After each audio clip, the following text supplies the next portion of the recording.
Hello everyone, আজকে আমার ব্রাইডটা ছিল অনেক বাড়ির কাছে, তাই আমরা পায়ে হেঁটে হেঁটেই চলে যাচ্ছি। আর হেঁটে হেঁটেই আমরা গল্প করতে করতে পৌঁছেও গেলাম।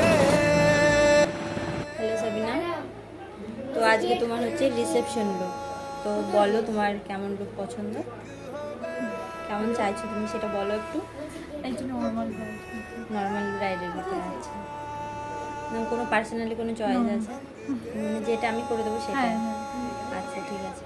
তো সাদিয়ার রিসেপশনের ফাইনাল লুকটা আমি নিয়ে তোমাদের এসে দেখাচ্ছি, ঠিক আছে? বাকিটা দেখতে পাবে।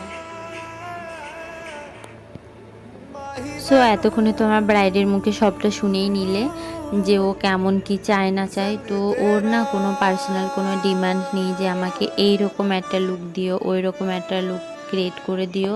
ও আমাকে একটা কথা বলেছে যে তুমি না আমাকে তোমার মতন করে সাজিয়ে দাও, তোমার যেটা মনে হবে যে আমার জন্য বেস্ট, তো সেটাই করে দিও।